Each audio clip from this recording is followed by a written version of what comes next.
So welcome everybody, Mike Cavalli here on the Mediumship Show. Thank you for joining me. So today we're going to be looking at a couple of questions that were brought up.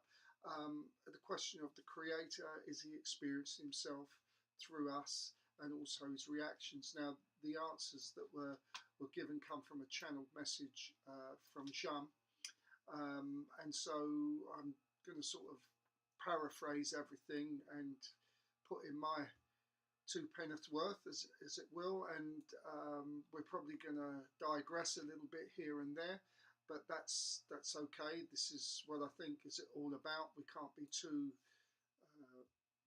straight pathed with this. I feel it's really good that we allow the conscious thought to expand in the direction it wants to go, as long as it doesn't go too far off track, off topic. But before we do this, I just want to tell anyone that's new to all this to watch this. St. Jeanne d'Arc, the Telegram group, you can see the link down there. Please, if you like the work of Jeanne d'Arc and you like the way we're presented to her, why not join our Telegram group? I'm just going to put him up here on the page a little bit here to show you what we're doing here. This is some posts, very short posts that I put up. This one was the Haunted by Flame, the Confessions of Jeanne's Executioner, Geoffrey Thirage. In a moment of chilling revelation, the executioner, haunted by an unshakable dread, confessed his torment to Brother Ladvenu, claiming that he killed a saint, basically. This one I particularly love. It's about the long-awaited trial of the rehabilitation began. This is the rehabilitation trial to clear Jeanne's name. It says that voices from the past were summoned from the quiet village of Domremy. Witnesses and childhood friends of Jeanne stepped forward, each carrying memories time could not erase. And this was just one of their stories. There's some comments there, not sure what that is. That's something to do with Jeanne, no doubt. Here is the audio version of our documentary, I Am Jeanne. You can pick that up on YouTube here as well. So there's quite a lot going on there at Société Jeanne d'Arc. So yeah, if you would be interested in joining us over there, that would be absolutely great. We look forward to your company.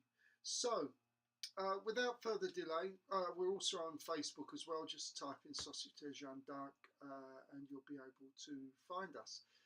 So let's just take a look here now. We can begin. If you want to make some comments, please pop in some comments. I'll see if I can answer them.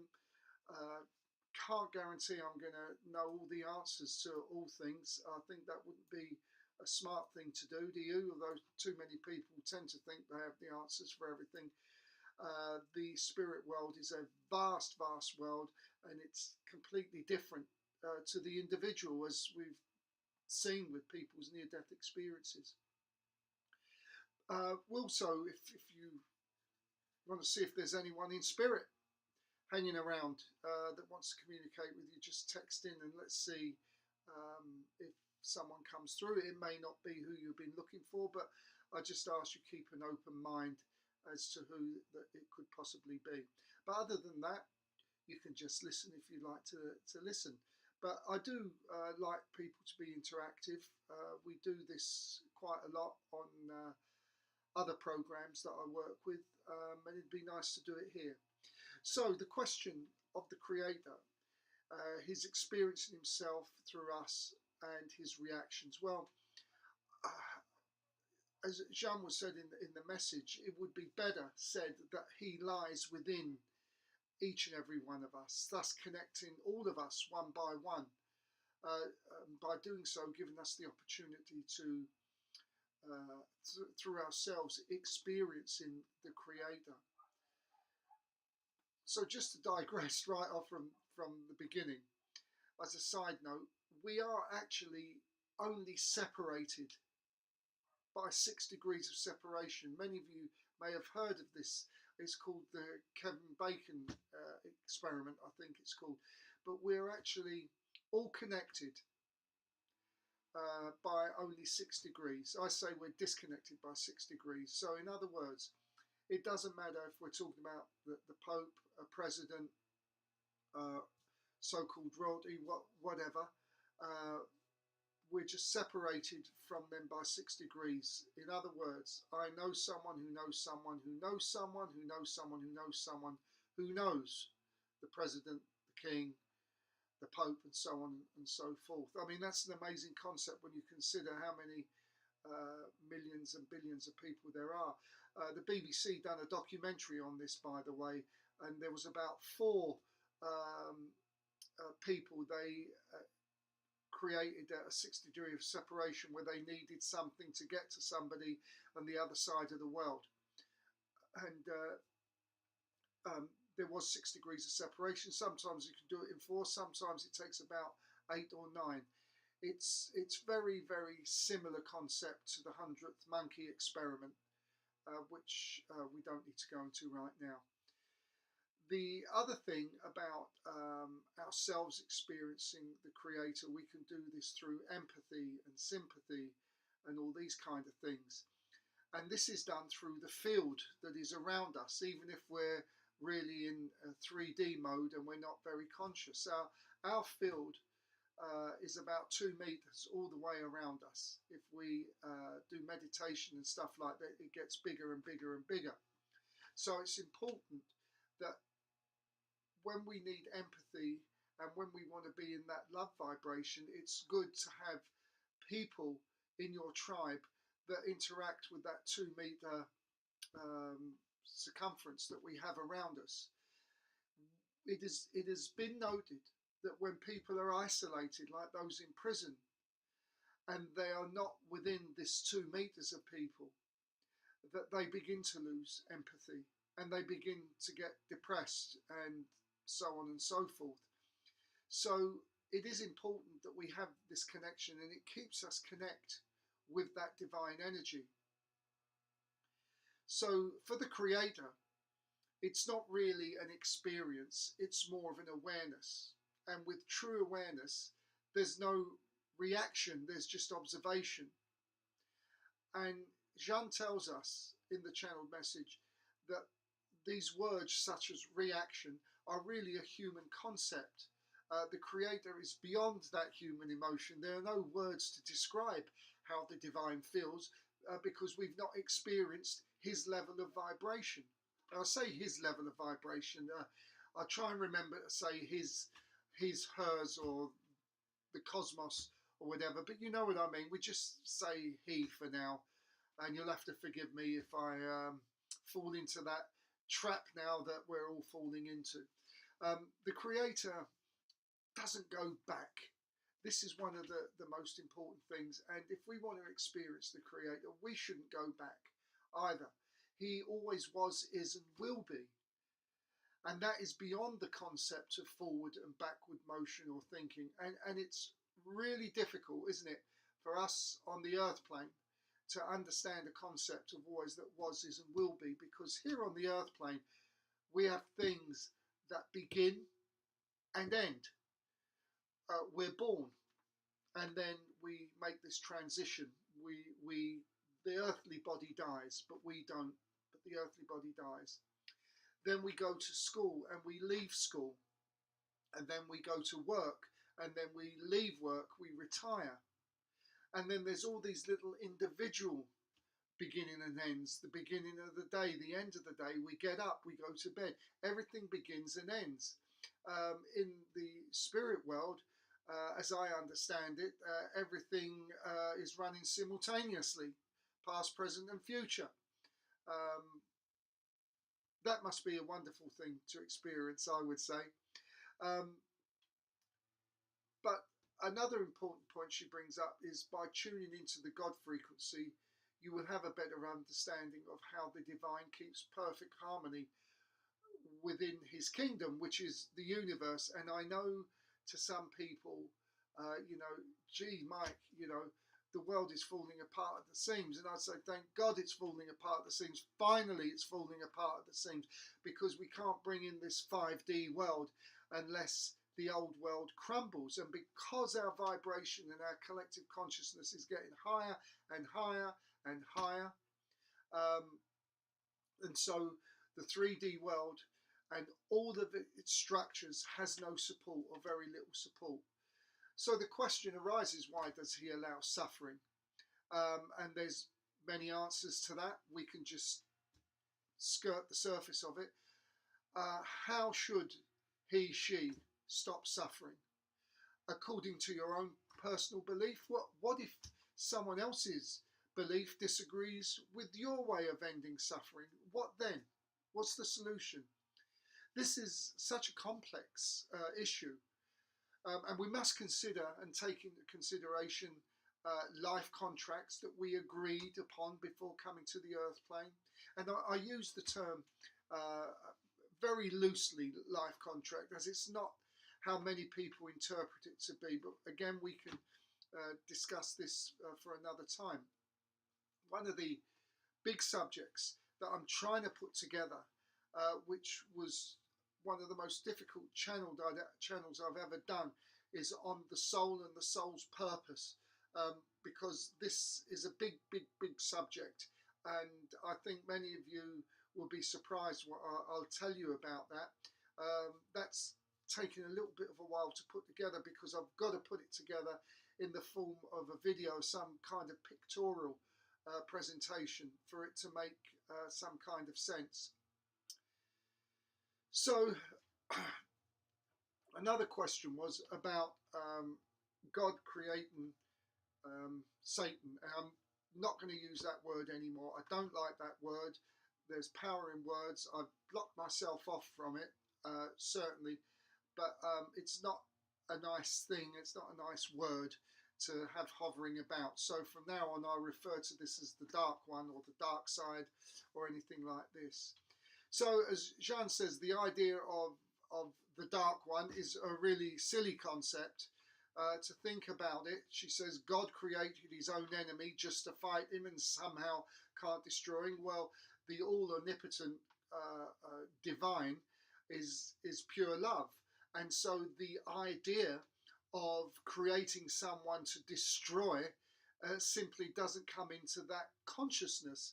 And certainly the idea of fighting doesn't come into that consciousness. This is a religious construct that has been developed, and I fear it's been developed to keep us in that lower frequency.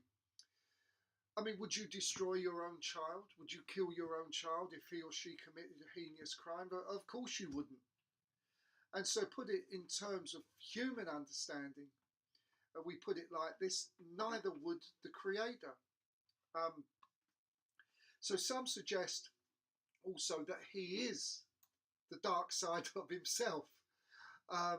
So there is no dark side of the Creator. There's only love, the pure love, not the human love, but pure love. And so we ask ourselves, what then is evil? Well, it's not the opposite of love, but it's the absence of love. And likewise, darkness, or the dark one, or dark, etc., etc. These concepts are not the opposite of light, but they are the absence of light. And this is a big difference. So we know in 5D and above, the heavenly realms, 5D and above, fighting doesn't exist. There is no war, because there's no support for it. There's no structure to support that way of thinking. Therefore, 5D and beyond, 6D, 7D, etc., there are no wars. Even in the fourth dimension, where there are some, let me tell you, some pretty dodgy characters in the fourth, OBEs can be not always a pleasant experience, or out of the body experiences. People train to actually experience out of the body experiences. So the divine is fighting with nobody. This is a human concept. In the spirit world, in the higher vibrations, fighting does not exist. So there's no one, as I said, to fight against or destroy. It merely is a religious concept to keep people in this reality of fear and anxiety and control. So as you allow the higher vibrations of God, the angels and the saints, again, these are concept names from humans to pigeonhole people, these life forms. It can be helpful, but it's also designed to pigeonhole and restrict the understanding heavens. We have angels, archangels, don't we? And God knows what we have sin and mortal sin and cardinal sin. You see, these are all constructs, and on the other side, you're recognized purely by your light. So as we get closer to the God vibration by doing many practices that get us there, we begin to release the lower vibrations of negativity, depression, also right down to allowing the energy or vibration of the dark one and his entourage into your field. Can't happen. There's no support. So the message, Jean said, is simple. You are safe and protected in love. So moving on, we are got another question here. So is the dark one multi-dimensional? Well, yes, of course. His vibration can also be supported in the fourth, but not above. He also harnesses energy from great gatherings down here on the earth plane, like the halftime Super Bowl song and the Eurovision. Heaven's sake, have you seen some of the performances on Eurovision lately? They are very dark and deeply disturbing. The opening of CERN was another one. Very dark, very disturbing, as was the UK Olympics. And if you go back and take a look at that, pretty much everything you see in there has come to pass already today. But we can offset all of this. We can transcend it into that love vibration. We can do this by observing and not absorbing. This is a very key point. And angels also do this same trick, if you like, where the gatherings take place of thousands of people. They use that to strengthen the love frequency, like at Diana's funeral, the Twin Towers, where the people gathered together, and the funeral of the Pope. I mean, not too many people know because it wasn't reported widely. But when the Twin Towers fell, there was the biggest evacuation on water, bigger than anything ever, where people in Manhattan come from all over with their boats to get people off the island, away from the Twin Towers. It was a massive act of love and compassion. Now, you know, I don't know what Diana was like. I don't know what the Pope was like. I only know the public side of them. But let's just take, for an example, that they weren't really nice people. As an example, when the angels are able to come down because people have gathered in love, they're able also to help heal those people in the passing, transcending any bad energy, any negative energy into a loving energy. And hopefully they would have learnt from it and gained something from it. And by doing so, the vibration of the planet rises. And we see this quite a lot now, where the Schumann resonance is rising and rising and rising. And when the vibration of the planet rises, our vibration rises. Even those who are not aware of it, they become closer to that divine energy. Otherwise, they can't exist on the earth plane. And it becomes more difficult for all the various guises that the darkness has to exist on the planet in all its dimensions, including corruption. So I'm pleased to say, trust in the process. We are becoming closer with the divine, the love energy. This world is falling apart at the seams in preparation of the new world that is taking place. This higher vibrational 5D, often referred to as heaven on earth, is taking place.